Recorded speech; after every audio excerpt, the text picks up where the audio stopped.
Welcome to the All Jammed Up podcast presented to you by Music Never Stopped. Today is Monday, January 5th, and today on the podcast we have Tommy and Jason. Well, we're all jammed up and we're ready to blast. It's time for Clint and Chloe's Music Podcast.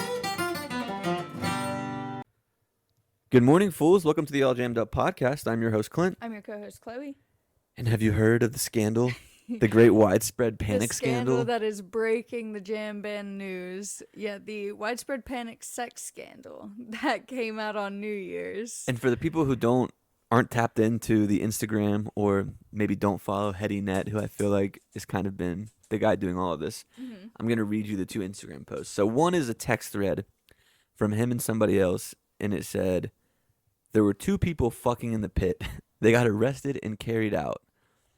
How did you find that out? My friends who were sitting up there, and multiple witness accounts of people I don't even know, school sides-ish in the pit." And then this is the other one. This is the really good one. This is a comment from someone that was present? I think so, yeah. It's on Facebook, right? Those notifications are Facebook. "I was standing right next to them, did not know them, but spoke to them a little before the show. They had been dating for about 4 months, and it was their first time taking L in about 20 years. For the record, I had no problem with them fucking, but I'm pretty sure the guy on the other side was pissed. I told them that people were getting mad and to kind of knock it off or they were probably going to have to move. The usher and security tried multiple times to get him to stop, and they just could not stop fucking, in all caps.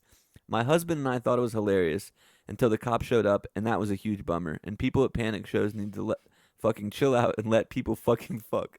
And for the guy with the lots of questions, dude was in a seat and she was on top, assuming panties to the side." First off, you're wild to begin with. This lady sounds like she was like, I was hoping maybe I'd get a chance. Like, she was just, damn. it was the cops came and it was a huge bummer. And people at panic shows need to fucking chill out. It was a huge bummer. These people next to me. So, okay, so let's break this down. 4 months, honeymoon stage. This is their first time taking L together. In 20 years, they had to take an acid. Yeah, so their first time taking it together, because they've been together 4 months, and then the first time either of them had taken them in 20 years. You're assuming they're like 40 and above now. This isn't a young couple. This is 40 or above. Which almost like, would it be better or worse if they were younger or older? Younger, I don't think there is a better or worse. I think if you're gonna fuck, you're gonna fuck. I think this is crazy. Yeah, when I didn't see this until you posted it to our story. Let them love. You're in the let them love. Well, when I first heard, I thought it was in the pit, and then this is like they're up in seat section. Yeah, I can't because the text thread says on the first one pit, said right? school side-ish in the pit. Maybe the pit had, like, some of the pits have seats sometimes, like in the back or something. Yeah. I don't know. What's your take It's on like, it? Would you stop them? Disability section. They're Oh, fucking in man. the disability section. No, I'd move away. If Yeah, I I was just would. uncomfortable. I'm up and dancing anyway. Truthfully, I may not even notice that they're having sex. They're probably just bouncing on each other's laps, you know? What would be crazy if Someone it was said, like, heard they were siblings or something. That's so widespread panic. yeah, honestly, Billy didn't have a New Year's show. Might have to rip it to widespread next year. They be letting them do shit over there. Yeah, that is. If you know these people, send them my way. Let me get them on the We wanna podcast. talk. First off, yeah, I want to know every emotion that came from the time of taking the L to getting kicked out. I want to know the entire sequence of events for you. My thing is, like, I've done acid. First of all, I can't imagine being that horny at all. Second of all, in public, like at a show. Yeah, Molly is different. Acid makes me I want have to be so outside. many questions. I can understand it if it was Molly, but maybe I just haven't done enough acid. Yeah, I wonder, like, Yo. yeah. So that was the fun and news that happened this week in the jam band world, and like I said, don't know if everyone's tapped into the social media. Would you stop it? No, You would just get up and dance? I might take a picture, honestly. I might take a sneaky, picture. like over the shoulder I mean, from behind. I wouldn't be that sneaky about it. If they're gonna do that out in the open, like, why do I have to be sneaky Also, about it? multiple people told them to stop. Like, hey, you want to knock it off? And they just couldn't. Yeah, that there one was part, so it much- said, like, they could not stop fucking. all caps, they could not stop. Honestly, that's a beautiful thing. That's a lovely emotion that I hope that is a long-lasting relationship. I have a because- feeling it's not.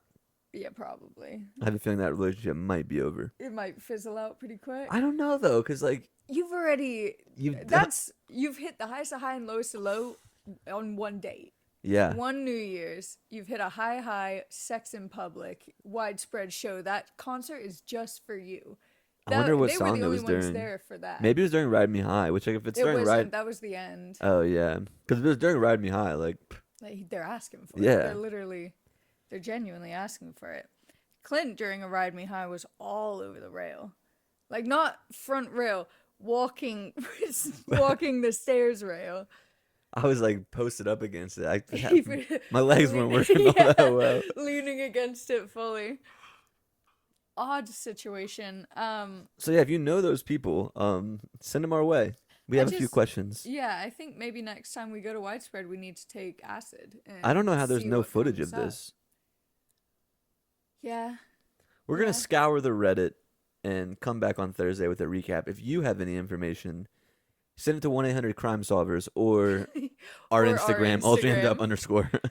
Imagine if we made a jam band crime solvers. It's like, so who's this person that threw up here? Who's this person having sex here? And you just give us tips and we investigate. But this isn't just about the widespread sex scandal today. We also have a great interview for you. Mm-hmm. Yes. Two pillars, I would say, of the Asheville community. Agreed. Tommy and Jason. Tommy was the first person that came up to me and spoke to me. Mm-hmm. I think at One World West. I Asked do me how believe many. that's where it was, yeah. It was at one, and he asked me how many times I saw Phish within the first 3 questions. Answer still 0. At the time, I think his was like 50 something, and I was like, "Holy shit, this guy's crazy." Turns out, nicest guy. Nicest Sweetest guy. guy. Jason, you guys know Jason. He's been on the podcast. He does some of those stoplight backyard shows Mm-hmm. in Asheville. He did one with, Alex Bazemore, Jesse and Hadden. Tommy, Isaac and Alex. Yeah, there's been some awesome ones over there. And Jason was the first person that I would say kind of extended invitations to us to like help us get into this community a bit more. Yeah, I would say, and like, it's I not think- that no one made us feel accepted, but I feel No. like he kind of made an extra effort to Yeah, like include us in things. We were going to Sons of Stars every weekend Yeah. at the time. And so we were meeting a lot of people, but we weren't like forming relationships. Mm-hmm. And then he went out of his way and had us invited to the stoplight. And that was kind of when people were like, oh, Yeah, we want these people around. Which was and that's very where I nice met feeling. Harry Hart for the first time and didn't even realize it. Yeah, that wasn't the first time though, was it? It was the second stoplight show? I think so. Yeah, I think Yeah. you're right. Yeah.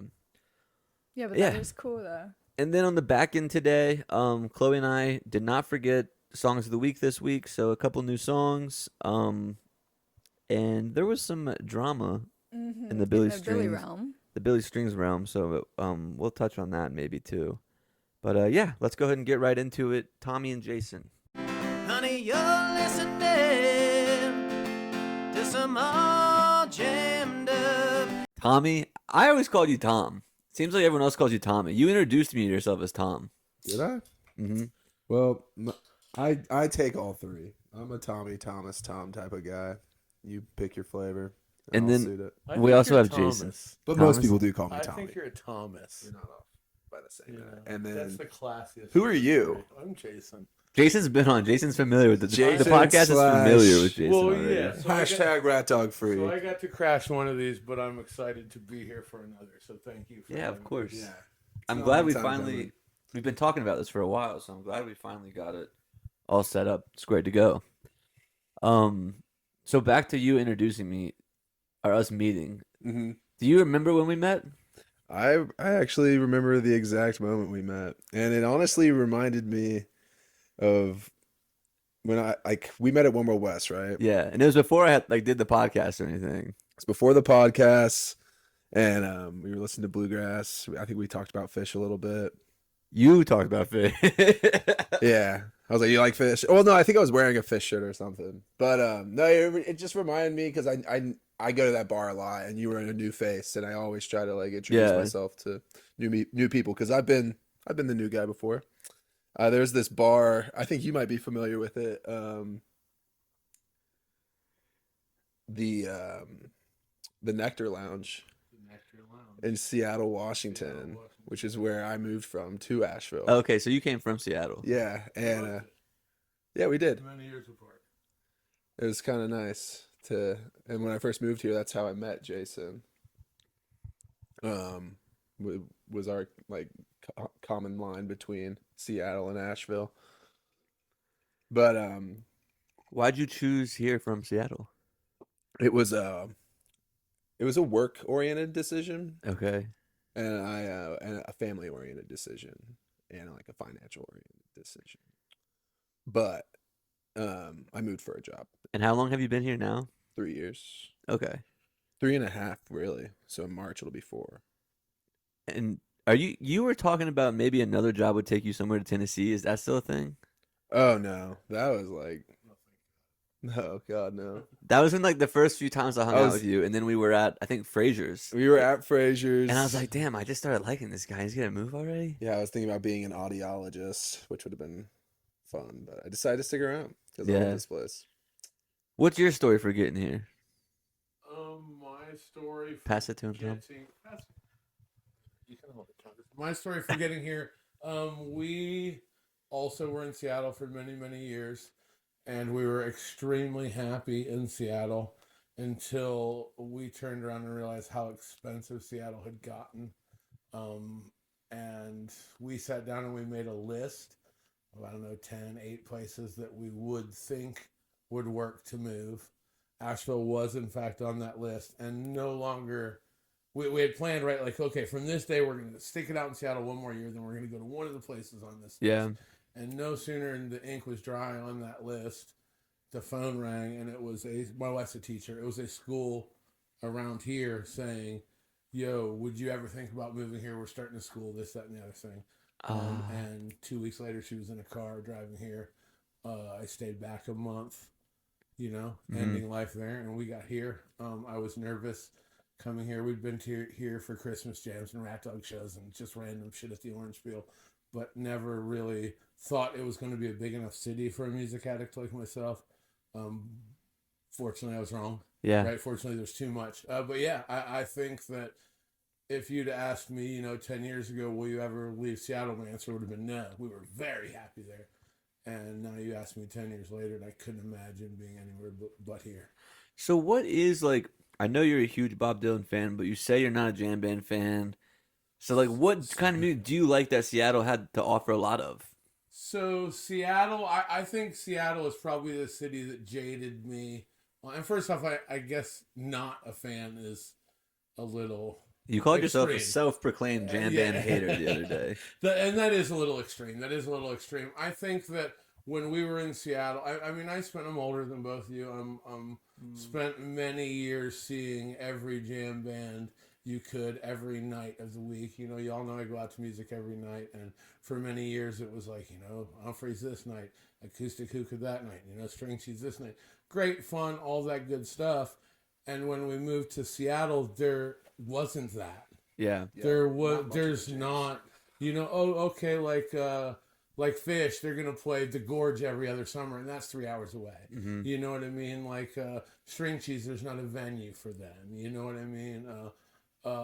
Dead and Company, forget bands like that ever going to Seattle. There's really not that scene there, and I think that it's a hard place to get to, kind of too. Yeah, I feel like yeah. And then even then, the next show they'd be doing is the Bay or something. So it's like, oh, you want to go see another Phish show? Guess what? It's 14 hours away. Yeah. And I think that because of that, I got immersed in local music.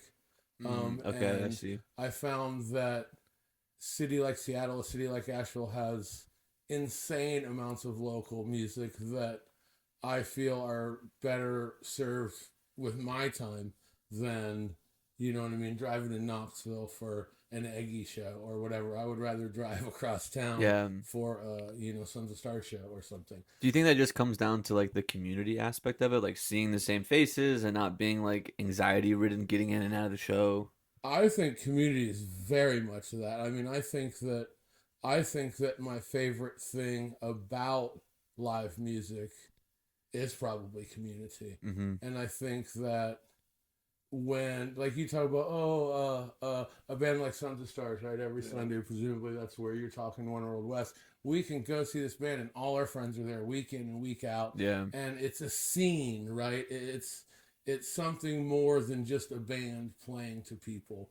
And I think that when a band can do that, it can elevate things. Like you talk about like Terrapin Crossroads, like when Phil was doing that, like it's a scene. Like, yeah, sure, this band's playing and that band's playing, but it's more about the scene. And I think I like the scene. Okay. You know, that surrounds certain bands. That makes sense. Or certain events. You know, you were just at that festival down there, the Halloween thing. I'm sure that's a scene, right? There's people that are down there that don't hang out all year, but they're coming and they're hanging out there together, and it's more of a ritual than just, oh, we're gonna smoke a joint and watch a band. Yeah, I don't care who's on the lineup for that. I'm going every year. Sometimes it's fun to get to the band before the scene gets there, you know? Yeah. It's like when you're like You break can like help be part of it. bands like Taper's Choice, you know. Like,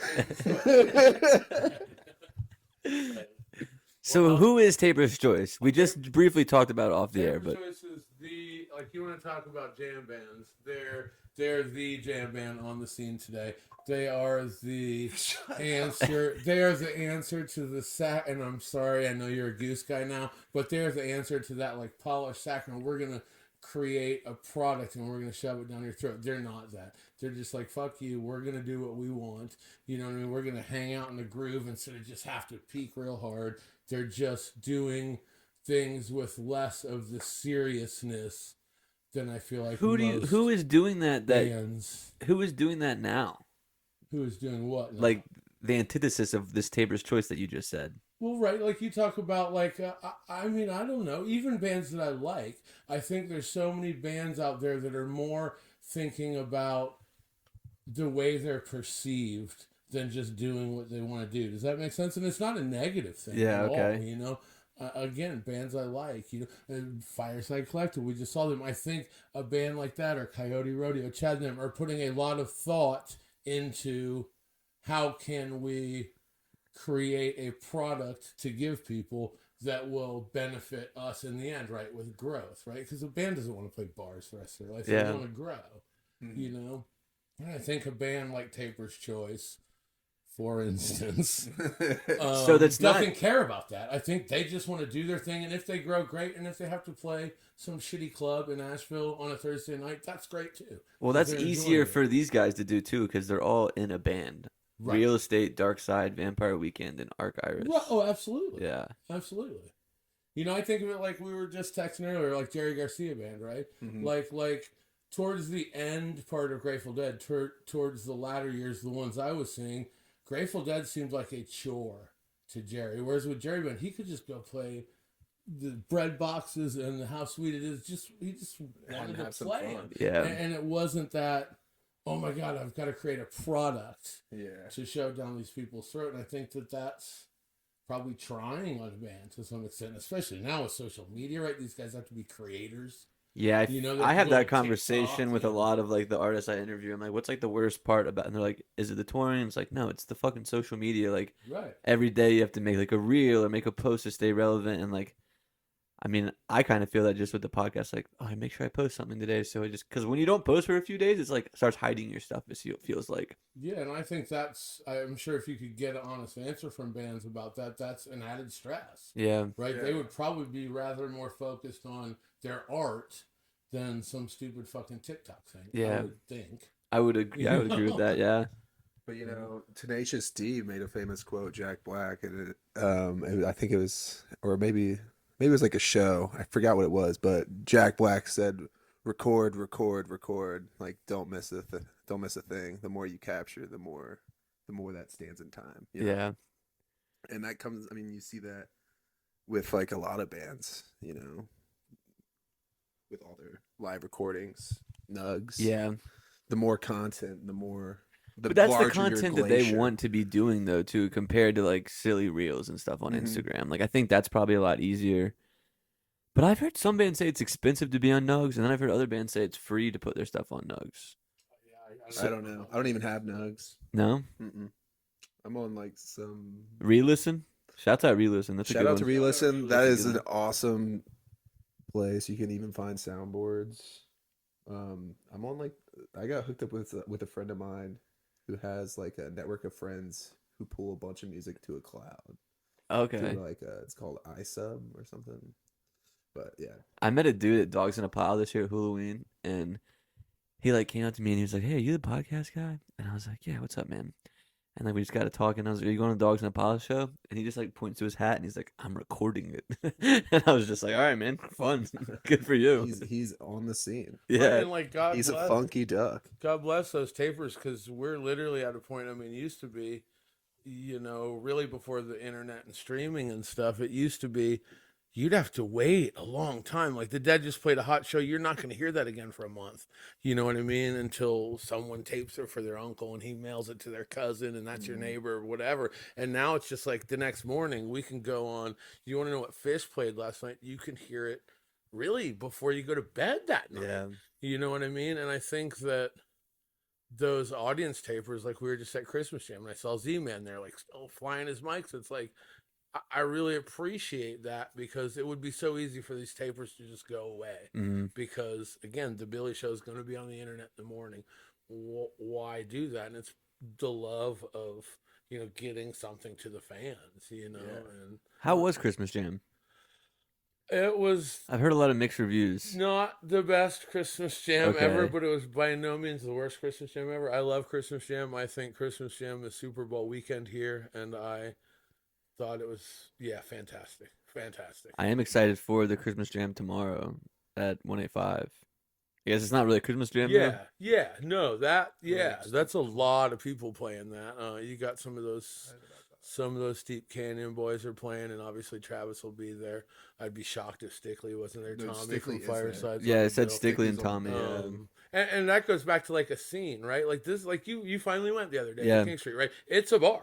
It's But huge. the It's scene way bigger that than I thought it was they've going to be. created, it's just like eclipses the fact that they're just a bar in some town no one's ever heard of, because it almost becomes a destination because of that scene, because of those people, and because of the care that the bands are putting into what they're doing, and because of the care that the owners are doing to give you an experience. I mean, that's a scene. Yeah. I'd rather It takes drive. taste too. They've got great taste in music, great taste in beer, and people with good taste come around.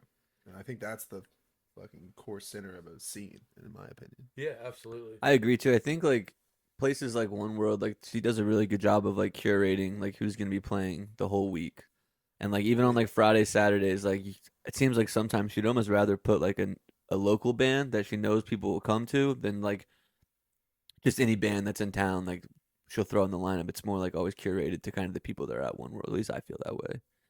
Well, and you have to do that, to keep your people coming back. And I think that there's so many people, so many establishments fighting for the talent that, you know what I mean, you almost have to, I guess, lock it in, right? Like they're very much there. The Phish thing's happening on Thursdays. You know what I mean? They no longer have to worry about booking Thursdays. Sons of Stars, happening on Sundays. They the don't have to J worry Lloyd about that. thing. And I think that takes the guesswork, I guess, for lack of a better word, out of booking. Right now, all of a sudden, you don't have to fill 5 nights because guess what? 4 of them are repeating, and I think that's just easier for them, and again, better for the crowd because you know what you're getting into going to One World on a Thursday. I like it when you can find that band you haven't seen before at One More West on like a Friday or Saturday. Yeah. Outside of just like these weekly stands where we do get to see, the people we see all the time. I saw Oregon Fairchild there a couple weeks ago. I was trying to see that show. Dude, that was my first time seeing them. They were fucking sick. They're coming really back, good. apparently. I don't know when, but I saw that they're going to make their triumphant return. Holly said they finished the show at like 11:30, 12, and they were there like 3 a.m. just partying with like Holly and them back there. Oh wow, they were really cool dudes. Yeah, those guys are sick. Yeah, they were. I went back and listened to some of their stuff online, and it's really cool, very funky, a lot of drive. Yeah, they were just like having so much fun. They like play good songs. The whole time they're just like laughing and like smiling at each other, and it's like you can just tell they're having so much fun. Are they from around here? They're from New York. New York. Yeah, they're from New York. Yeah, I did not know that. They've been playing in bands together since like the 80s. Yeah, and, they're a bunch of old dudes, and yeah. like I guess they just now like broke in through the 2020 or 2020 they like formed just them because they'd been like different Grateful Dead bands and like just doing gigs together, and then in 2020 they were like, let's just start our own like little just 3-piece with organ. Yeah, and there it's they are. that easy. Yeah. So Tommy, where are you from originally? Originally, I'm from Columbia, South Carolina, but I grew up in Atlanta. Okay. Just north of Atlanta. Did you in move, Alpharetta? Did you move to Seattle like as an adult? I moved to Seattle like a year or so after I graduated college. I got a job with a company called Linux, and they moved me out to California. Mm-hmm. And then one weekend, me and my friend Wesley Patty, we we decided to schedule a trip to Seattle, or a visit to Seattle to see the band Khruangbin.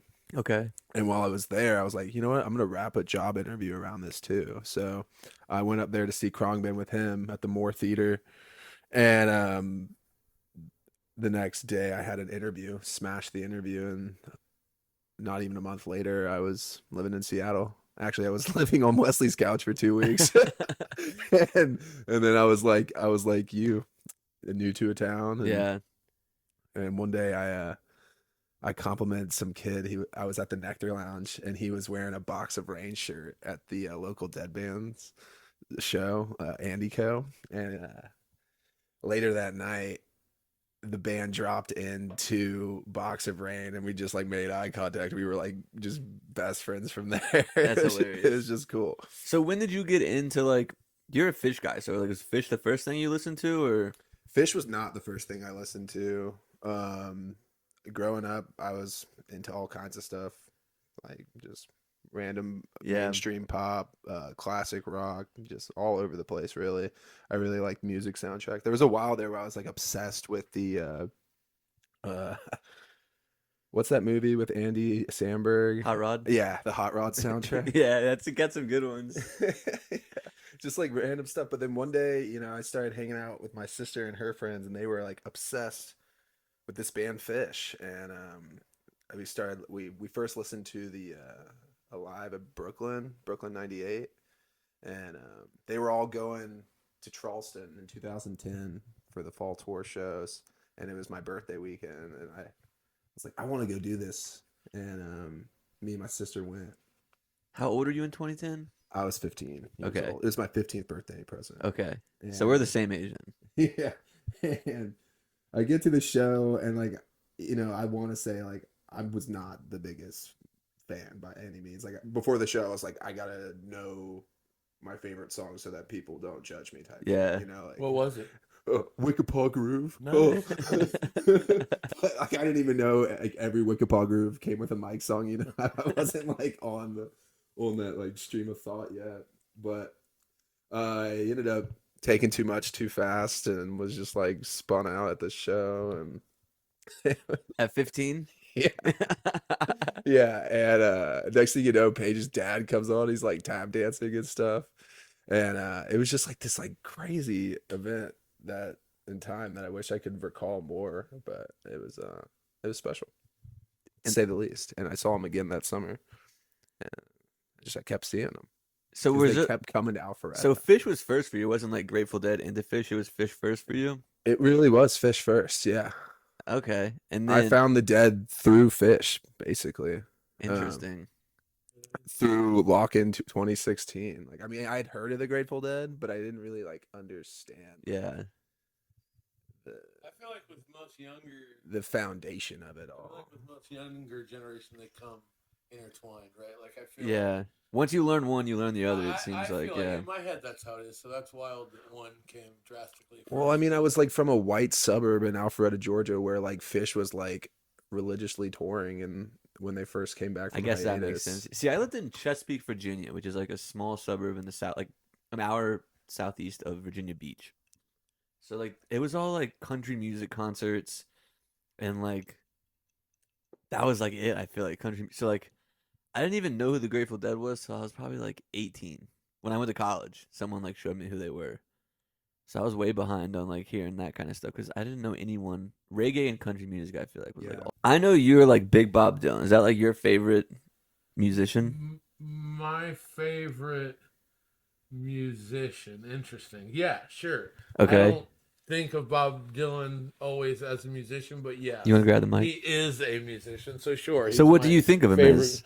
I think of Bob Dylan as the greatest thing that happened to the English language since William Shakespeare. I think of Bob Dylan as someone that, regardless of how you may or may not like the way he presents you with words, is a master at presenting you with words that, if you're willing to listen to, will rock your fucking world in every way.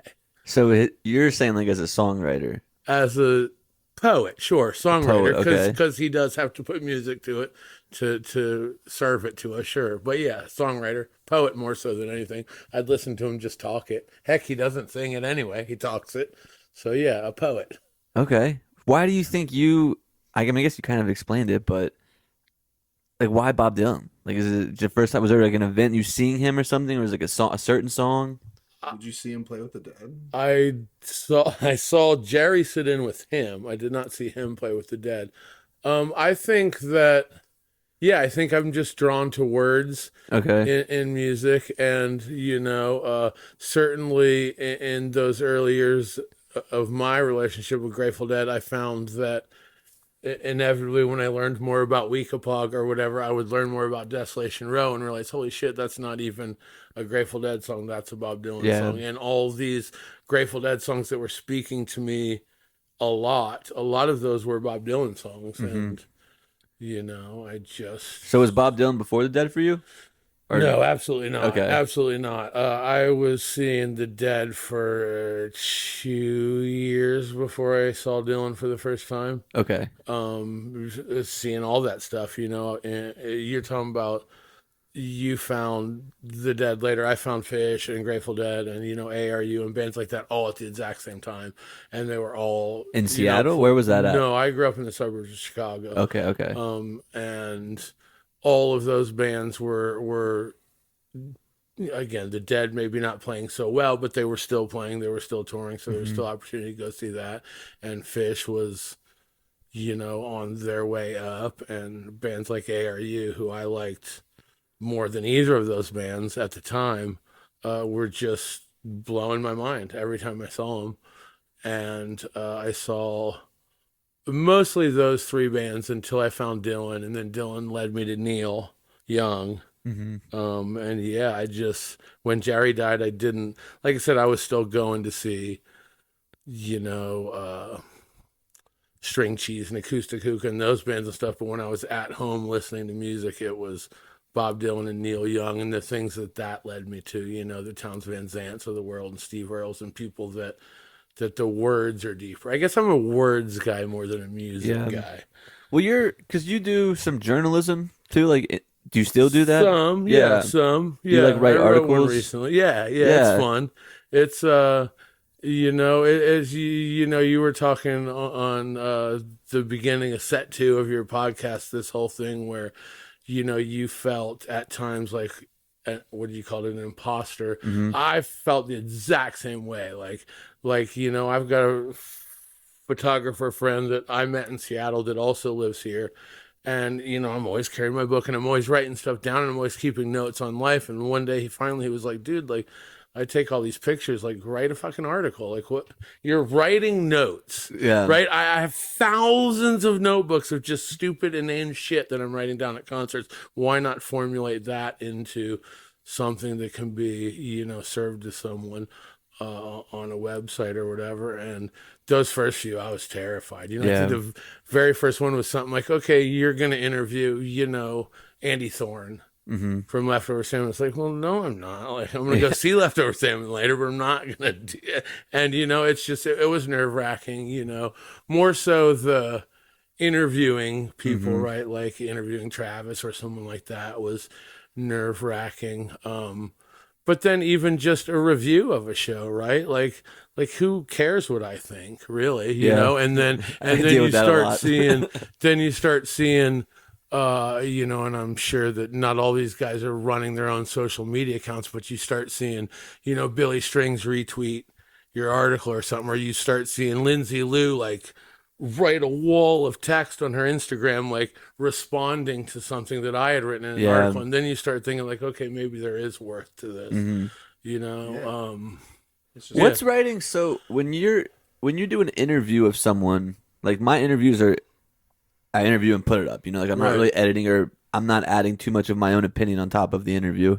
But when you're writing an article based off an interview, you're just putting like key parts of the interview into the article and then offering your own opinion, or like is it more just like a neutral, or is it opinion based? So there's a couple ways, I guess, right? Like it could be like take the Andy Thorne thing. Like you're interviewing Andy Thorne for the sole purpose of writing this article to tell people what to expect at this event or his new album or something. You know what I mean? There's that, but there's also talking to someone like you know, Travis, like take him easy prey, right? Talking to him and taking his point of view on something that just happened or is happening, and adding my point of view to that. And using both of those sides of a coin to tell a story, right? I guess. Yeah, I just interviewed David Gans the other day, and I asked him, I was like, with like, you know, these fashion collabs of the Grateful Dead and like a $900 jacket and like these expensive Sphere prices, like as someone who's been inside the Grateful Dead for so long, like what do you think about that? And his answer was, I'm just really glad my job doesn't need me to have an opinion. And I was like, that's a pretty good answer, I suppose. Yeah, he's an interesting one, and he's someone, like you said, that's seen it. You know, he's seen it go from, you know, a t-shirt some guy's making and selling on a sidewalk between a show to now it's at fucking Target or whatever. He's seen the corporatocracy, however. Who is this? Like Gans. Like he's been there, not the whole time, but certainly like he's been in that orbit since, you know, he's been important in that scene, for lack of a better word, since the 80s when he started doing the Dead Show on the radio, you know? So he should have an opinion on it. And if he doesn't want to share it, I bet you deep down inside he That's what I wanted. I wanted to be like, that's a cop-out answer. But I was like, if he's not going to tell me what he... I knew if I like... That would just put a wrench in the interview. And I was like, if I say that, he's not going to want to entertain it. You know, I'll tell you what. Go on your little Spotify or wherever you listen to music and look up his song, Who Killed Uncle John? Okay, so Bob Dylan wrote an old song called Who Killed Davy Moore, about a boxer that had died in the ring, and all these people not wanting to take responsibility for this man's death. And Gans rewrote it about Jerry, and it is, I'm telling you, this shit will break your heart. Dude, it will make you smile. It will probably give you the answer you were looking for. I was looking at his website I like briefly, I didn't really like read into it, but I just kind of scanned over the lyrics. And I was like, this is a crazy song. Yeah, and it's just all about, it's not my fault that Jerry died. It's not your fault. You know what I mean? Yeah. It's got to be someone else. It wasn't me, when in the end, you know what I mean? We all created that weird thing, right? We all created, you know, Trey to need to down a bottle of OxyContin and drive the wrong way down the highway because we were putting pressure on these people that they don't deserve, you know? I feel like I see that in the Billy Strings. Like, dude, Billy Strings fan. We've talked about this a lot, Thomas. The Billy Strings fans are interesting people. Yeah, they're good. And how that kid keeps a head on his shoulders and at least doesn't seem to let it get to him blows my mind. Well, I think that's what happens when you lead with like so much like with that humble and kind nature. Because like, I mean, if you go, I mean, you were around to the start of Billy. I mean, he was really very personal with his fans. Yeah, and creative. Like, I wouldn't say like a close relationship, but like he gives it that family atmosphere, and people take that to heart, and people show up days in advance and sit in the cold just to shake his hand, or the hopes to shake his hand. It's a draw, and when you got that kind of talent, and you can be up there with guys like Jerry and Trey in people's minds, people are gonna like. That's why Jerry would just lock himself in a room and just do drugs all the time, because he was sick of these psychopaths trying to that thought he was some type of Lord and Savior when he was just a guy. Yeah. Yeah. Just a guy. I don't know much about Who likes like to fish. Trey and the drugs and all that. I am familiar with Jerry, and I do think of like with Billy Strings, like if these guys don't calm down, like the thing with his mom too, and he's like, I see the people in my front row at my mom's house, and it's like that's just a crazy like thing to even for someone to think that's okay. Yeah. And like I think Billy learned a lot from guys like Trey and guys like Tony Rice and guys like Jerry. I mean, you see Trey because he was going down the same road as those guys. But had the support system, had the friends and the family to say, hey man, there must be something more than this. And what happened with Tony Rice? He just fell on the sword of alcohol and just drinking cigarettes and damn lost his voice. He got like a part of his, I think it was his trachea removed or like his jaw or I don't know. He lost his voice. Tony, one of the greatest singers in bluegrass, couldn't sing anymore because he smoked and drank it. That's crazy. But and I think that's why Billy and Trey get along so much.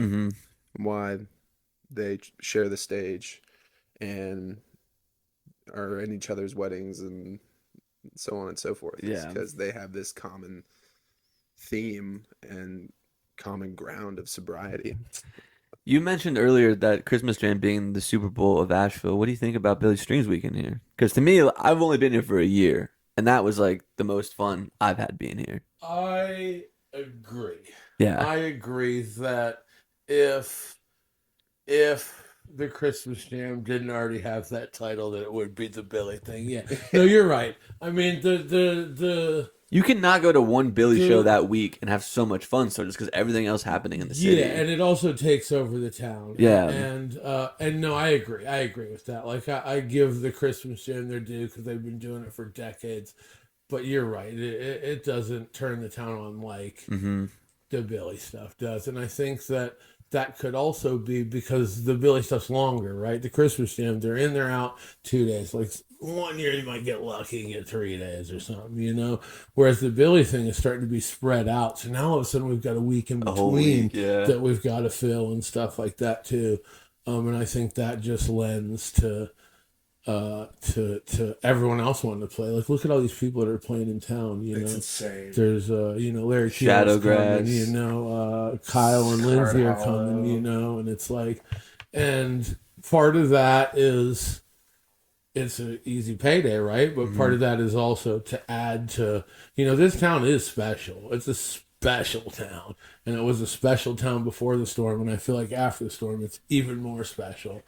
And I think that, you know, someone like Billy can come in here and give us a shot in the arm that we need, and others want to be a part of that, right? Yeah. It's something special. It's magical. Who wouldn't want to be a part of that? Yeah. You know?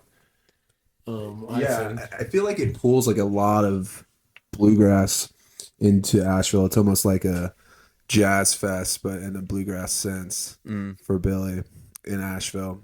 But I always love it when like they throw in like some crazy funk band like Yam Yam or just to spice it up outside of just bluegrass. I mean, because I love bluegrass, but man, you can get strung out on it. No pun intended. That was pretty good. It took me a second. That was pretty good. You said you were early on Billy. When did you start listening to Billy, Jason? I had a friend that his name's Lex. Shout out Lex, and really his, I would say, boss, Steve, shout out Steve, started a backyard venue when I lived in Seattle. It was called The Spotlight, hence the name of ours, The Stoplight. It's a dig at them. But he's a huge bluegrass guy, like traditional bluegrass guy. And the bands that he would have play in his backyard were like next level kind of thing. And he had just ran into this Strings and Jewel and like this mandolin player from Michigan that had this hotshot guitar player. Ran into him at a bluegrass festival or something, brought him to the backyard. I mean, there were 25 of us, 30 of us back there, and it's no amplification, no nothing, you know what I mean? Sitting on a porch, playing a show for a bunch of Seattle people. And I mean, that was What year was that? Had to be 14. Damn. Had to be 14. maybe 15, but I bet 14.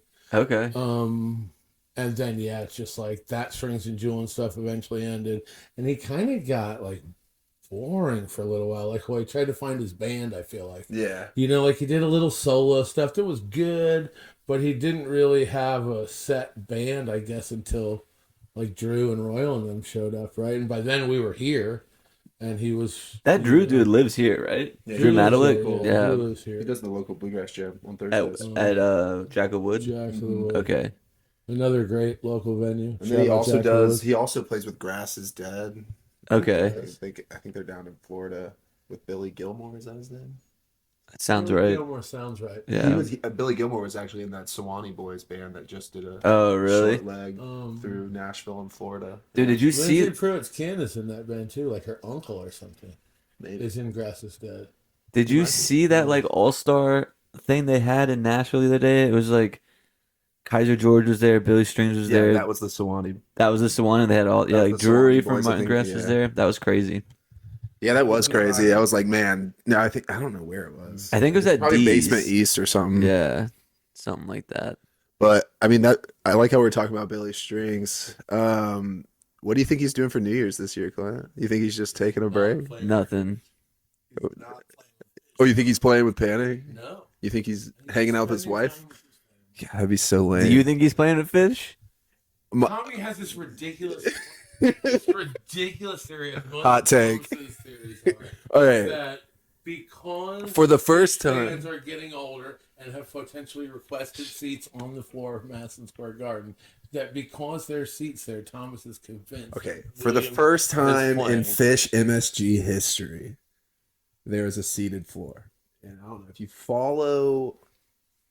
This is my hunch. If you follow Alex Strings Band, the Billy Strings Band, if you follow him around, you'll see that most of his tours and shows in arenas, for the most part, have a seated floor. Okay. And last year, for the gag, they did an electronic music gag, which kind of flopped. It didn't flop. It flopped, in my opinion. But hadn't heard it. It was all right. Wasn't my favorite, but it was still cool. So now they're gonna do a bluegrass set. So I think now they're gonna. Are you going? I think Billy Strings is gonna go to the show. Well, if he goes to the show, he's gonna sit in. But I don't think he's gonna be the gag. But maybe he is the gag. Maybe Billy Strings, and they go back to 1995. Remember how Fishman comes out with a mandolin. Billy fans are a little different. If Billy Strings, they might be insane. If Billy Strings took off this year, Billy Strings said he took off this year to not do a show. No way he's not doing a whole 3-night run to sit in with Phish. Facts. No. Facts. I'm moving to that. He's going. I don't think Phish would do that to their fans and just shove Billy Strings down their throats for 3 nights. If Billy's sitting in with anyone, it's whoever's playing the Ryman. That's I can agree with. Yeah, I don't think he would go to New York. He's not going to play with Phish. Especially like you said, what's he gonna play one night? He's gonna go fly up there for 20 minutes and set 2. No, he's gonna hang out with his son for his first New Year's. So you're admitting you seem so annoyed by this. You guys made me feel like it's not gonna happen, but I was sold. I will say. You did say you had some hot takes for 2026. Oh, well, that was one of them. That was one of them. Well, that's 2025. New Year's Eve. So next year, New Year's Eve. Next year, Billy's playing with it. All right. What are your other hot takes, Thomas? Hannah Ramsey's gonna join Fireside Collective. Hashtag hire Hannah. Hashtag hire I Hannah. was gonna save that to the hey. Do you guys have anything you want to plug at the end of the show? But yes, I do have something. Shouts out Hannah Ramsey, dude. Shouts out She's crushing it. Man. And shouts out the rest of the Fireside boys.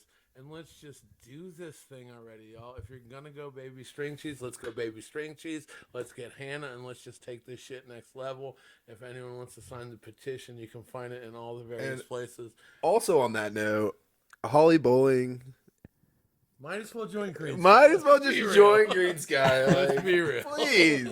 Please, goodness gracious. Six Sky is the best sky. Come on. But even if even if Hannah doesn't join Fireside Collective, I think we're special to live in a place where we can see those collaborations, because I Yeah. think it's been some of the most exciting music I've heard in some time. Thomas, you were there. What did you think about Hannah Ramsey playing with I thought Fireside Collective? the Good enough to Fireside hire? Collective. I only went to the night where they covered the full It was Reckoning. the only night album. Hannah played. That was the She only night. showed up just for you, Thomas. Was she sick the I second thought night? that was Wasn't she incredible, supposed? Okay. Because first of all, I think the piano on Bluegrass just sounds amazing. You can go back to the Billy shows on Halloween this year with Corey Henry. I mean, just outstanding. And I think it brings a certain vibe to a song, especially a bluegrass song that just gives it that, like, I don't know, that old saloon feeling. Yeah. Like Western movies. And I don't know, you can go to this song by Doc Watson. He says, "Mama don't want no bluegrass playing around here." And there's like a portion in the song where like he's like, "Mama don't want no keys playing around here." And there's like keys just come rocking on this fucking fat bluegrass track. And I think the keys belong in bluegrass, and we don't see it enough. That's a hot take. And I think Holly Bowling is a fiery comet flying through our time on Earth, and the more bands she plays in, the better any band gets. And along with Hannah Ramsey too. Yeah. You like those keyboard players, dude? I like those keyboard players. And Corey Henry. Those are my Corey faves. Those are my faves. More hot takes. I mean, we got some big shows coming up this year. You know, you got the Sphere just announced. Going. For Phish, I'm right? shocked my wife's not Phish, yeah. I think Disco Biscuits No are doing interest. some late nights for that. You got Billy's Winter Tour, which looks pretty stout. He's doing Athens instead of Atlanta this year. Kind of crazy. That should be cool. I'm going to Savannah. That's the only one we got tickets for. Got burned on St. Augustine. You're going to Asheville, though, right? Yeah. Oh, I guess that's winter tour. That's Yeah, Swing Tour, yeah. I was thinking the ones that just came out.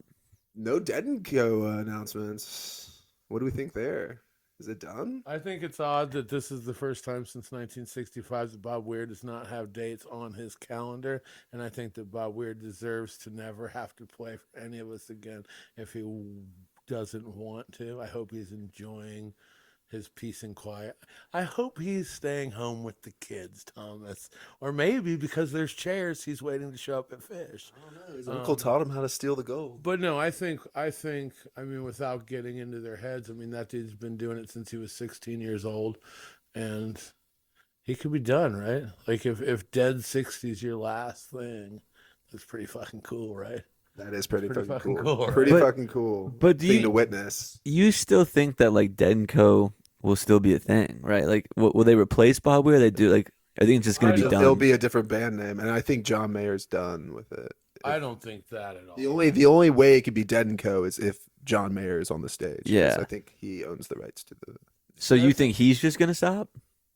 I think he's done. Yeah. I think that's interesting because I remember being lambasted by people when Jerry passed. And I remember thinking, what do you mean you guys are done? Like, you've replaced Brent, you've replaced Pigpen, you've replaced other people who have come and gone. Why not just hire Steve Kimmock and keep the fuck going? And then eventually Phil dies. And you know what? You hire Rob Wasserman and you keep going. And just nowadays, people would be saying, whoa, wouldn't it have been cool to see him back then when... Phil Lesh was in the band, just like we all said, dude, wouldn't those Pigpen shows have been cool? You know what I mean? Yeah. And they could like I always thought the Dead was bigger than one guy, and it turns out that afterwards they got their shit together and gave us 30 more years of music, and that's great. But I would hope that music never goes away, and I would think that with all the rumors about John Mayer owns this, that, and the other, he would have no reason to own it if he weren't going to keep doing things moving forward to make the Deadheads happy, right? Otherwise, why would he can even make care? all that money off the branding and shit they've been doing. Like, that's a reason for him to still own it. Yeah, I guess. Yeah, I don't know. You would like to think that wouldn't be the reason, but I think with Mayer, I think I'm a Mayer apologist more than some people.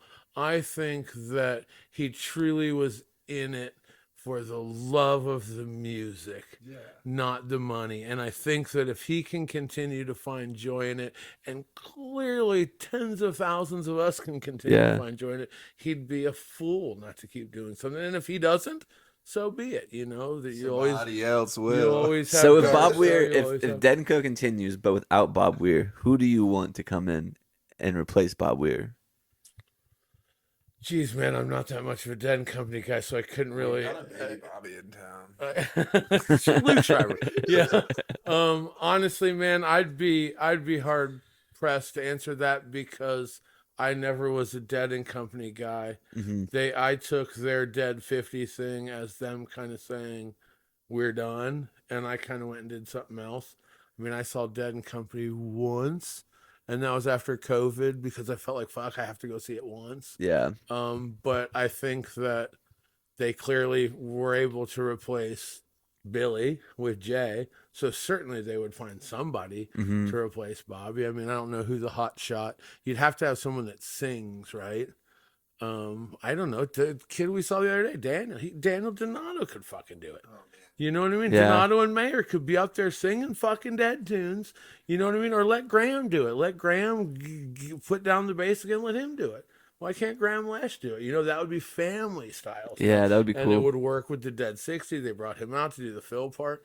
You know, he's certainly set up to carry some sort of torch, you know, and I believe guitar is more his instrument than bass. Don't get me wrong, it was badass seeing him play his old man's bass, but he's a guitar player, man. Let him do it. You know, I think that'd be cool. He could sing. He knows the songs. That would be a good person. Why does there have to be some big Grateful Dead band? I mean, there's so many Grateful Dead acts all over the country. I mean, there's just like pockets of Dead everywhere, but is there always gonna be that main? I hope so. That main stage act. That I don't know. I kind of agree with Tommy here. Yeah. So you Isn't that I the mean, Jeff essence of- Chiminti's gonna have to be there. Isn't that the essence of the Dead? Is for like it to be going on like without them, like it's still happening. yes. But with what's the think there difference is between a like one band. $high ticket and then just like your local band? Like I don't know, Dark Star Oh, Krill yeah. kills it. I don't want the $high ticket for myself. I want it for the masses. The Okay. in general. Again, I wasn't going to Dead and Company. Yeah, but okay, I'm that makes going sense. Are the Dark days Star, of like seeing Dark Grateful Star. Dead in a baseball arena like over? I don't know. Will it ever happen again? I don't know. Was that the? I don't know. that's for that Haley's 2026 to Comet? find out. Was 23 Haley's Comet last chance? I don't know. Or you take like Dark Star, like that. That's expensive. Even that's kind of too expensive for me. They're fucking fantastic. Yeah. They're Go to Shout Dark out Star to Jubilee. Dark It's Star not that Jubilee. expensive. They're the best Grateful Dead cover band to ever walk the face of the planet, and they are carrying that torch. They are bringing in big crowd, like a festival. You know what I Yeah. mean? How many people were at that show? What's that place called? 5,000 people. Rabbit. It's a good chunk. I don't know the exact You count. know, shouts out Orange Peel, not Rabbit. Yeah. But yeah, so I think there's all of that, right? They're big time. J-Rad, aren't they Yeah, still no, famous? I'm pretty sure Little Feat is You know? closing their tour, their final tour Dark Star. at Dark Star Jubilee. Yeah. And so I mean they've got something going on. I mean, J-Rad's famous, right? Yeah. well, yeah. And They then are famous. every town, how many Grateful Dead cover bands do we have? So every little town's got one. Yeah. You know, where you grew up has one. Where No, they don't.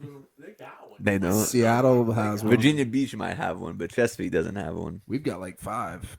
At least I feel like. But only one that matters. Shouts out Gus Vigo, whichever one you're playing. Alrighty, guys. We're at 53 minutes. We did pretty solid. Let's keep this train rolling. I've always wondered, man, what like inspired you to start this podcast? Was there like a show that you were at? Was there like a moment in time? Yeah. I think like so we were in St. Pete for a while, and like we wanted to get out of there, and I wanted to be like around more music, and we chose here, and then like we started going to shows, but I was like, how can I get involved in this? Like what can I do to get more involved in this, like in a creative way, I guess? Yeah. And like I'm not a musician, so I had like that thought on my mind, and then I went to like Billy String's New Year's run last year in New Orleans. Just me and Chloe went, and we just like hung out and talked about a lot of things, and like going to the shows and like just meeting people on lot. And I was like, all these people have like stories to tell, or like something interesting about them. And I was doing sales, and I was just spending all my time like having these conversations with people I didn't care to speak to. And I was like, why? But I was good at it. So I was like, why can't I use these skills that I have in sales to like talk to people about things that I actually like? and then maybe it'll give me more opportunities to do this thing that I like. Yeah. So that was kind of like my whole thought process of it. And then like right when I came back from New Orleans, I like bought all the equipment for it and just started scheduling interviews. And when I started, I was like, I'm probably gonna stop this in 6 months, but it'll be nice to like make a few friends and get it started. And then as I started it, it's kind of like became a little more than I thought it would be, and I really enjoy doing it. So I stuck with it, and now we're here. That's awesome, dude. Yeah. It's one of the only podcasts I listen to. I'm admittedly not a podcast guy. Yeah. But I definitely listen to the first podcast I really got into. Did you ever hear O'Teal Burbage's podcast that came out during COVID? Yeah, it's like the O-Tank, O2 or something. It was called him and some comedian. And I listened to a bunch of those. And then I got hooked on this Dylan podcast called Joker Man, which was, it actually really reminds me of yours because I started theirs with the beginning too, and it was like they didn't know shit all about Bob Dylan. They were just kind of trying to be fans. And I've watched them blossom into like, dude, it was rough at the start. Now it's like a real podcast. Like, I'm sure they're making money off it. And they got T-shirts and people recognize them at fucking Dylan shows and stuff. And it's like the same with you. It's like, dude, like, no offense, but those early ones were kind of rough, you know? Yeah. And it's like, it's turned into like a thing. And now when I'm driving somewhere, it's like, dude, that's what I listen to. Like, if I'm driving far, I'm finding like, okay, who's Clint talked to recently? And I'm listening to it. And it's cool. You know, it's good. You're doing a good job, man. Thanks. And That's we're kind of the thing. glad that you're part of this community and doing it here, man. I appreciate that. Yeah. That's like why I started too, is I was like, I like it, but like so many people, I would meet someone at shows and they would like talk to me about, or like people would sing. I remember like All Fall Down, like everyone was singing that song. This is at New Orleans, and I was like, why don't I know this song? Like I've never heard Billy Strings sing this song. John Hartford. And now now that I've listened to so much like John Hartford and like I've just learned so much more music doing this, because I was just listening to like a lot of Billy Strings and like the Grateful Dead, and like there's But like guys like the Grateful Dead and Billy Strings are like touting these songs from the people that inspired them. yeah, that's what I wanted to find out. That's what I'm saying, is like that's another reason I started it, is like when I started I feel like people were like, but you don't know, like I guess it's me being like people are gonna be like, you don't know a lot of this stuff, and it's like, well, that's why I'm doing this. I don't so even think can I learn. knew who Larry Sparks was until I like really started listening to Billy Strings. Yeah. But that's good music, right? Like that's the lineage of music.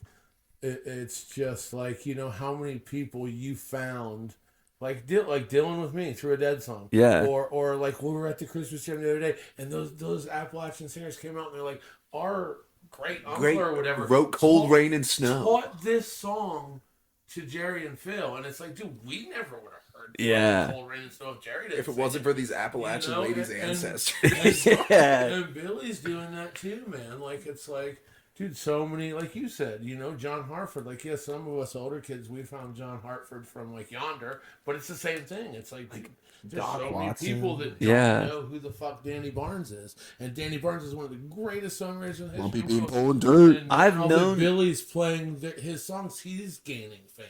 I've known who Chuck Berry was since I was like a kid, but like I would hear like my grandpa talk about him, and I'd be like, that's old people, I'm not listening to that. And then I started listening to Grateful Dead, and I remember like Promised Land was one of my favorite songs.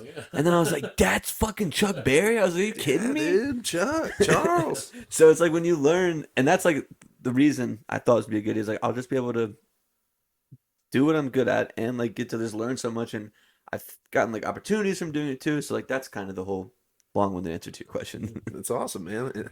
Inspiration moves you brightly, man. Yeah, you said something on Instagram the other day. I think that might have been the quote that you made. You like put a story up on your Instagram and said something about inspiration does something, and I thought it was nice. But Probably moves him brightly. Probably moves me brightly. yeah, I think that's what it was.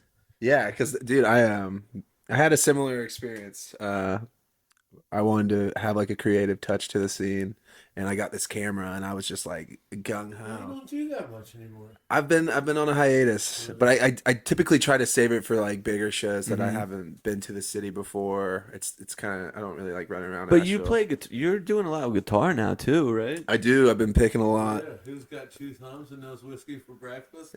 That guy. Almost have the melody down, but yeah, no, I like I've to. seen you busking downtown for it. I was like, fuck yeah.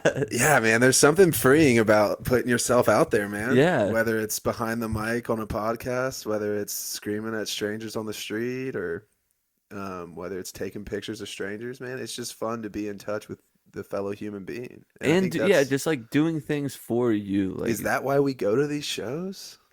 That's the scene. It's the scene. yeah, I man. mean, I don't know. I feel like all of it is like it's cliche and like that's just corny, but like Nah, it's dude. all true. Yeah, Like it's true. all It's of just it's what you true. want to do, and like if Even like your mom's wine poster says like live, laugh, love. Like that's if you just do those 3 things, you'll probably be pretty happy. yeah, and you might. Yeah. It might be a corny cliche, but No, we all need to live, Laugh laugh, and and Yeah. love, man. man. We really And do. listen, we need to listen And to. listen, yeah. You know, ran out of space on the sign for listen. Yeah, live, laugh, love, and don't forget to listen because the truth is in the. So why do you call him Love. Dudley? Because that's his name, isn't it? Isn't your last name Dudley or something? Dudley, like Dudley Do Right, the dastardly. Okay, my middle name is Danley, and there was like a It's not childhood Dudley. show called Dudley Do Right, and I was like, how can I make Danley sound like what's like a play on words I could do for Danley, and all I could think of was Dudley. Isn't your Dudley last Do name Right. like Babe It's Brabham. Brabham? You thought his last name was Dudley? No, I know you he's Dudley it's- Do Right. I thought my it was his Instagram middle name is name. Danley. Oh, okay. Do Yeah, I Dudley know Do that. Right. I know that. Yeah, I don't know. Just Yeah, from it's the, funny. People will randomly just call me Danny. Like no one calls From me the- Danny. from the That's my moment grandpa's name. from the moment I met you, Thomas, you were Dudley Do Right. I do believe, or Thomas. So, yeah. You know. Shout out to Jamie Jones for Shout out Jamie Jones. for giving me a lighter one night at the salvage station. That was like the third question you asked me. Is you're like, how many times have you seen Phish when we met? Yeah. I was just like, How many times have you seen Phish, Clint? none. And Less- you had less ice. than my wife. How can you be all jammed up and never seen a Phish show? Dude, that's dude? my. That's we my. got to go to Deer Creek. I'll go. Actually, no, dude, hold out. Just hold out, dude. When it means having a laugh. It's like, you know, it's like the guy that's like, dude, I've never seen Titanic or whatever. It's like, you don't need to see Phish. Fuck Phish. If you don't want to go see him, don't see him. I've never Fuck seen 'em. Titanic. I saw Titanic as a kid, but I never the only finished reason it. I love Phish is because my wife loves Phish. Okay. And they're fucking great. Like, you want to talk about Jam Band? That probably ruined me on Jam Bands too. It's like, dude, the rest of them like aren't really as good as Phish. And it's like, so it's like, is it really worth my time? I've seen Like, Trey Anastasio band like 3 times. I saw Oysterhead, Yeah, but I've Oysterhead. never seen But you've Phish. never seen Phish. You know, No. most Phish people wish they could say they've seen Oysterhead. So at least you did that. Oysterhead was an intense show. That was a good one. It is intense. Yeah, they're fun. Yeah. I really enjoyed them. You don't even have to take drugs to feel high at that show. Do you want to hear a funny drug story about that show? So I had met this dude that day. He was like a friend of a friend. So he like hung out with us all day. And I got to talking to him, and he was like a war vet. He just got back from like Iraq not that long ago. Had really bad PTSD. So he started microdosing mushrooms. That weekend, he was taking his first like macro dose. He took like an 1/8 or something. And then we go to Oysterhead, and during that one song, he's like, he went to Vietnam and he was a shell of a man. This dude is just like curled up in a ball, like shaking. And finally, I just like, and I was tripping too, so I was like, that's all I could think about. So like, I had to finally ask him. I'm like, hey man, how we doing down there? And he was like, awesome. And I was just like, fuck. I was like, okay, good, because I was like so scared for him. See Oysterhead? 420 Festival in Atlanta. I was there. That was a fire lineup. I met my friends Bert and Trevor. That was probably like the best festival lineup I've been to. It was stacked, but it was crazy. Like artists were just dropping like flies. Like on paper, it was such a great. Who festival. didn't go? Jake Sillinger from Humphreys had to drop out because he had to go. He had to take time off, and then O'Teal dropped out. What year was this? 22, probably 22, I think. 22, yeah. Yeah, It was still an amazing festival. Don't get me yeah. wrong. Gary Clark Jr. was like my sleeper show of the week. I didn't see Gary Clark. Dude, I loved that show. GCJ. Juicy J? GCJ. It was an acronym. Oh. Gary Clark. I was like, Juicy J was not there, dude. No way. Did you- I saw a really good Goose show. That was my first time seeing Goose. I actually. They were good. Yeah, Goose. Yeah, I did. I missed their set that weekend. I really liked the Oysterhead set. Lettuce was good. This was good. It's even just in the years I've gone to 420 Fest, I feel so old. It's like when I went, it was like Mo, not like. I wish I could have gone that year where Panic, Trey, and Billy were all at the same one. like that was. think I it saw was this dude at 2019. One World the other day with a Delfest shirt on from like 2016 or something. That was a crazy line. Billy Strings is like the last name on the shirt. There's little on the bill still, yeah. Little on the bill. Yeah, I don't even think we'll see Billy Strings on a big major fest again. No. No, you absolutely will. You're crazy, dude. I think it'll be Why his wouldn't he? fest. Why wouldn't he? Oh, People- I'm talking big shit. I'm talking like Bonnaroo. The Reddit Billy That'll be Strings his people, fest. the Reddit Billy Strings people are saying Halloween is the weekend before Halloween this year. So Billy Strings can still do Billy Ween, and then he's gonna headline at Halloween. That's not gonna happen. But Billy Strings is gonna go play Phish on New Year's. I think Billy Billy or needs to have his own weekend at Sawan. He might play 2 nights. Goose did it this year. Or they did 2 sets. They didn't do 2 nights. Billy Strings Goose and will Billy absolutely are two play different festivals. bands, man. Phish is still. I playing agree, festivals. but I'm saying like they could let Billy Strings have 2 sets.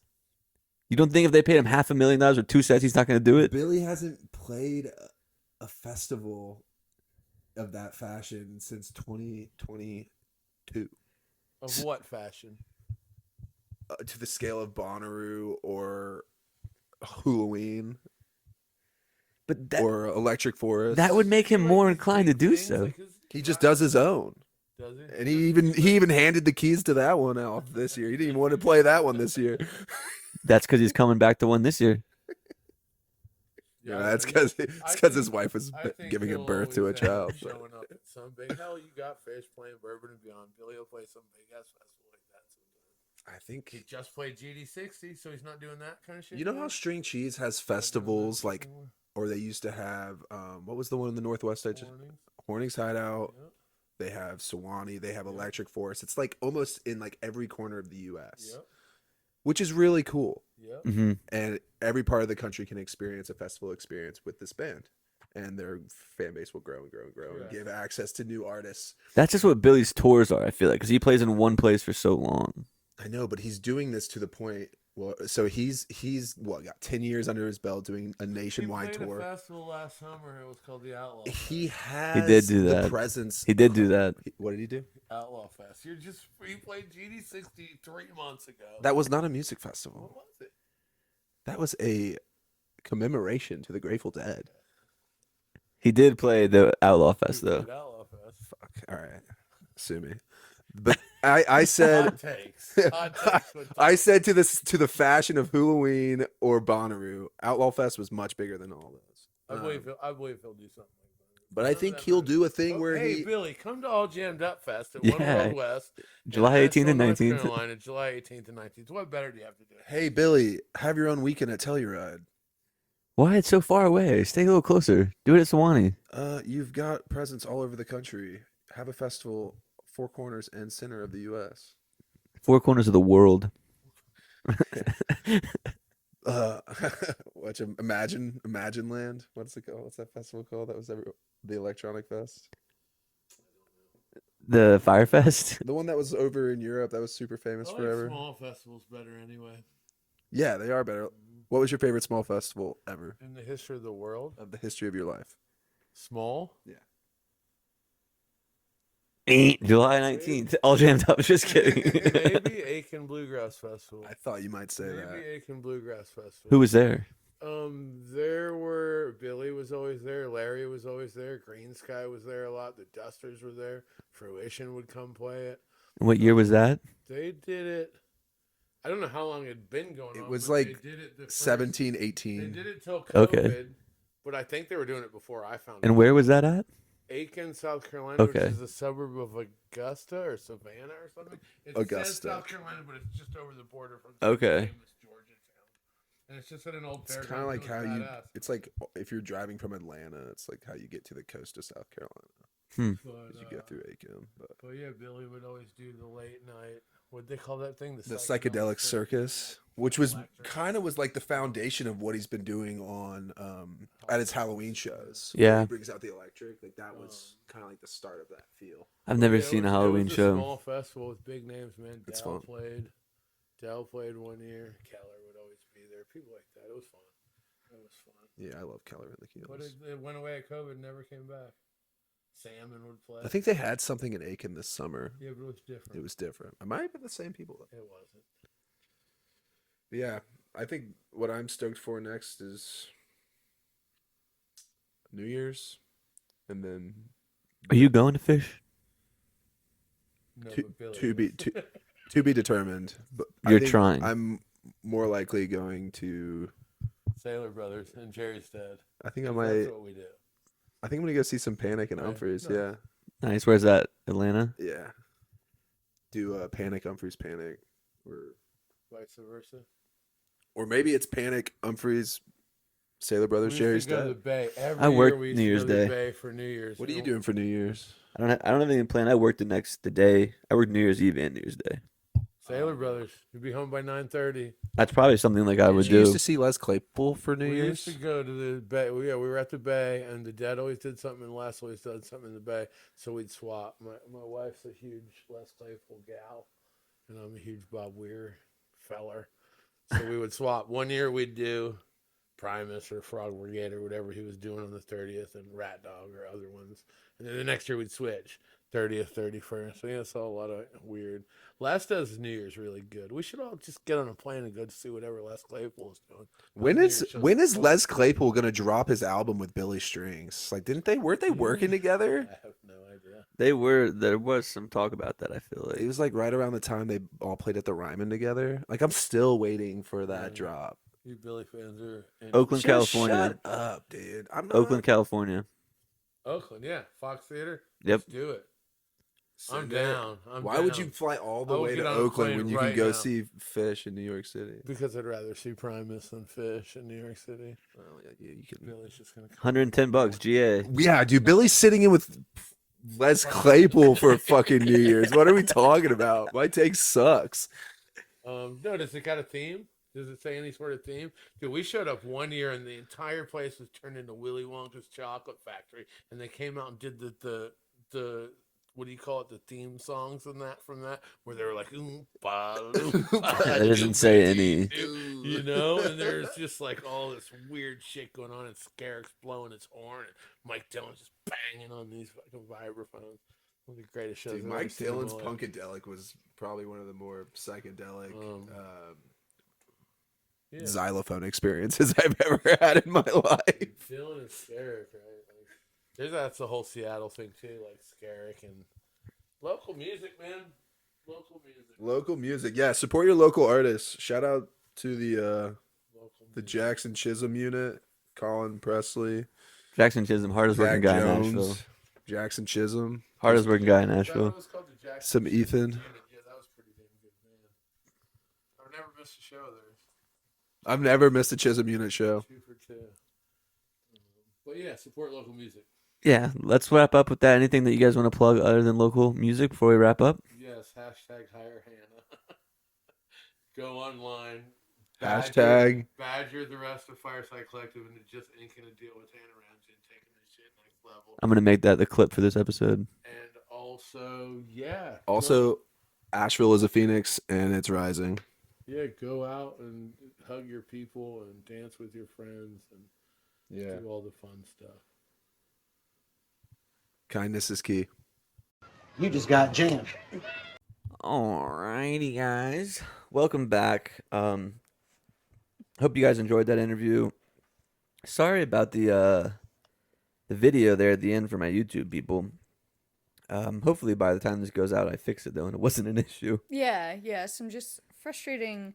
I don't even know if it's like the program that it's the program you edit with. No, right? so this one was I just uploaded it, and I don't think I completely uploaded the video, just the audio. I see, that makes sense. But I'm gonna try to fix it before this goes out. So hopefully this part doesn't even count.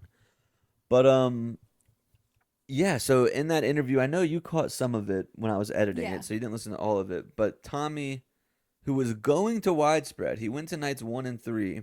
Big Phish fan, as we know. His prediction was that Billy was gonna go to MSG and play with Phish. Yeah. He was off on that one, but he went to But- all 3 nights of Widespread, and Tommy was there. So why wouldn't you manifest that one, Tommy? Tell me Yeah, that. that is strange that you're wishing on one.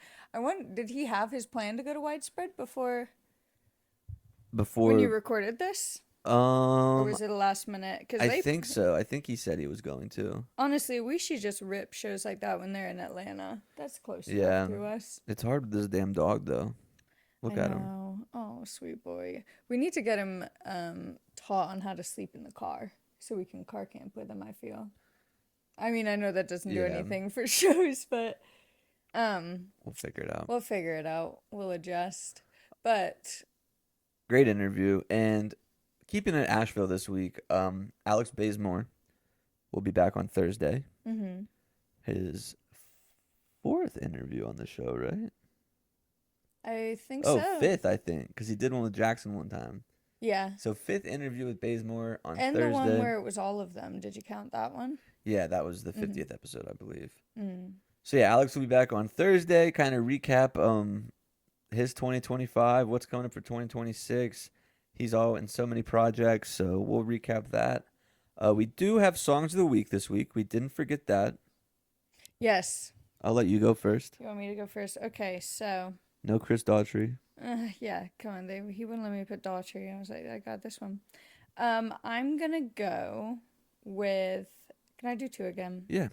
Okay, so my friend Bob that I work with in the ICU is in a band, The Big Hungry. And last year, kind of like pretty soon after we started the podcast, a couple months after we started the podcast, they released an album.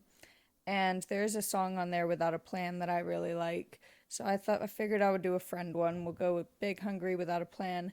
And then I want to go Honey on My Tongue, Steep Canyon Rangers. Okay. I like that one. That one makes me think of you. I think you showed it to me. Are those guys Asheville guys? Steep Canyon Rangers? Are they? Yeah, look that up real quick. Or like around here. Because I think some of them played at the Oh, they are Asheville. They are Asheville, okay. Grammy winners, Billboard chart toppers. Let me see it. Get in here, boys. We got a cold ass podcast room for you to visit. Graham Sharp on the banjo, I believe, and Mike Gugino on the mandolin. I think they both played at Fireside for that day you went? No, not Fireside. 185 King Street for the Christmas Jam thing. When you went? Yeah. Nice. Sam and I. Yeah, and I heard that name and I was like, that sounds familiar. I did not know they were from Asheville. Maybe we got to get one of those guys on the podcast. Yeah, that seems like one we should start digging into. For I do sure. really like that song. You showed that to me years ago, I want to say. Yeah? Yeah. Yeah, I've always liked that song. It's a sweet one. My song is, I listened to it 20 times, can't remember the name. What did I write down? 1200 Miles by Clay Street Unit. Mm-hmm. I know that band, never really listened to them all that much. But that song came on Spotify the other day, and lead singer blew me away. Really good. Kind of gave me like Mustang McGee vibes. Yeah. His voice. Yeah. So I love that song. Definitely my song of the week. No questions asked. I did like that one a lot. Clint showed it to me this morning. Hey, and if you still made it this far, do me a huge favor. If you don't already, follow the podcast. If you do follow the podcast, set it to automatically download. That helps with like the algorithm and streaming numbers and all of that. So pause the episode, go to your Spotify. You can set on automatic downloads, and it really helps us out. Nice, hell yeah. So follow, and if you haven't rated, rate too. I know that's kind of like trivial stuff, but it really helps us out. So do it if you can. Thanks so much. We're trying to grow over here, fellas. We're trying to grow, big. and I should probably do that at the beginning of the podcast, but maybe next time. We're learning. You want to get into a little more controversy? Yeah, and I don't really want to get too far into it, but I saw it and it was kind of entertaining to me. Mm-hmm. There was an Instagram account that like I guess was like talking about how many shows they went and saw and how many miles they traveled, blah blah blah blah blah. Some other Instagram account like was like oh, you're taking these planes, which are the biggest polluter that an individual can put on the earth, and yeah. You're first off, the planes are going with or without you, buddy. If the plane is flying, why can't I be on it? Like, I'm not the one flying the plane. I'm just using the resources that we have. The plane is gonna go. You may as well fill it up so that you don't have to take as many. Also, everyone's entitled to their opinion. Like, I don't really have a side on either thing. The funniest thing to me though is like all these accounts are just anonymous people Yeah. on Instagram like rah-rahing. Like, it's just kind of like weird to me sometimes. My other thing is, like, not all of us are sneaking into shows and, like, doing things that way. Like, we both have jobs. We both work pretty hard for the shows that we go to. And we pay for all our tickets. Not saying that the other way is wrong. I believe that do what you feel is right for that Or not saying community. that those people do that, because I have no idea, because they're anonymous online. But it's I think personally that it's a bit unfair to judge when you don't know. Also, who full cares? Story. Like, who? Also, how does it affect you? Yeah. I get you're worried about the environment, but I can't stop the planes. I'm not in the middle of the runway holding up flags. Also, the planes are gonna go. The guy who made the environment thing has an AI. And I don't know the facts about it, but I keep seeing things on the Instagram that, like, using AI takes water resources or whatever. Yeah, something like thousands of gallons of water to cool the towers. There's like, no way to win in these kind of discussions ever. Like, but we can giggle about both sides. Yeah, like, because it's kind of funny. In a system like that America is, there's just no winner in it. Like, there's no right way to do anything. Someone's gonna be mad one way or the other. Agreed. And it's just funny when people go to Instagram to anonymously complain about it. And I will say, support your local bands. Of course, yeah. Because there are always going to be these hidden gems that maybe you feel the need. You don't got to travel for some Grateful Dead. But maybe you got it good at home. Maybe you live in rural Des Kansas. Moines, Iowa, and the local bands suck ass there. Yeah. Like, I don't know. That's just something I stumbled upon, and it is kind of funny because it's like an argument you're putting out into a void, because there's nothing and that if we you're could do that to stop any of and it. I believe that the guy who posted it originally was probably like, I'm just making memes, dude. Like, you guys made this a big deal. I believe he probably feels that way. But also, it's like, if you have a strong opinion, why do it anonymously? Say it with your chest. Say it with your chest. If you're going to say it with your chest. Stop deleting comments. Stop deleting posts. Say it with your chest if you believe it. Yes, I agree with that. We might have to clip that one right there, Chloe. Alrighty, well, I think that's all that I got today. Yeah, I think that covers all my it for me. grievances. Yeah. We'll be. Do we have anything this week? We were gonna go to Sons of Stars today as we're recording this, but Alex is out of town. Still might go though. It's a nice day out. It is nice. It's a bit chilly. It's chilly in this damn house. I got the AC on 81 up here right now. If you haven't yet, go on Instagram and check out my juggling. I'm going for the new Jester of 2026. He's doing so good. He can go under the leg and over the shoulder now. No big deal. Under the leg was my recommendation to start trying. He got it immediately. And I can flick it up on my feet. So yeah, pretty incredible. Shouts out my boy Diego. And I repotted all my plants. I was very scared to do it. I don't have a talent, but I'm trying to keep plants alive. And I was scared to repot them, and I repotted them. They're doing okay. So I now have 7. I've moved up from 2. And I have a Venus flytrap that hasn't done anything. I think it's dead. We did put an ant in its mouth, and it didn't close. So I think he might be a goner. But it's green, so it should be okay. I keep hearing if there's green, it can be saved. I don't know any of this stuff works, so I'll do some research. Alrighty, guys. We'll be back on Thursday with another episode. Alex Bazemore. And have a great week. And remember, wherever you are right now is exactly where you're supposed to be.